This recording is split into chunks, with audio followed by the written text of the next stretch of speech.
ඇය අදාවේ මගරින් hair cut එකක් කරගන්න. ඉතින් විශේෂ දෙයක් කියන්න ඕනේ. ඒකත් ඕවී එක සම්බන්ධව දෙයක්.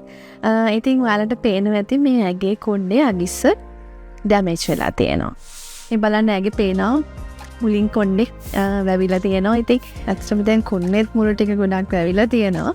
වැල්වල්මට වුණත් ඇත්තටම ලස්සන කහපෑයක් ඇවිල්ලා තියෙනවා. ඉතින් ඩැමේජ් වුණ හෙයා එක කට් කරලා ලස්සන හෙයා කට් එකක් එක්ක ඇයට ඕන වෙලා තියෙනවා මේ ඇගේ කොණ්ඩ ස්ට්‍රේට් කරගන්න. ඉතින් ස්ට්‍රේට් කරන්න කලින් මට කියන්න ඕනේ අය මගෙන් ඔයිල් ට්‍රීට්මන්ට් ඒ දෙකම OV කැප්සූල් එක දවසට දෙපාරක් අය භාවිතා කරපු කෙනෙක්.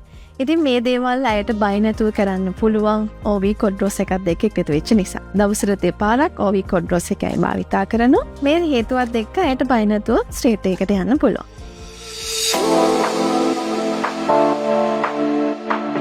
එතන මේ ට්‍රීට්මන්ට් එක අයිරම කරලා තියෙනවා. මොකද OV කොඩ්රොස් එකෙන් හෙයා එකට විතරක් නෙමෙයි මේ ස්කින් එකටම ලොකු වාසියක් තියෙනවා. OV කොඩ්රොස් එක බිව්වාම ඒ කියන්නේ ස්කින් එක පැහැ වෙනස් වෙනවත් එක්කම මේ ඩැමේජ් වෙච්ච හෙයා එක ඒ වගේම මේ දේවල් වලට ඇත්තටම පිටුවහලක් වුණේ අපි OV කොඩ්රොස් එක.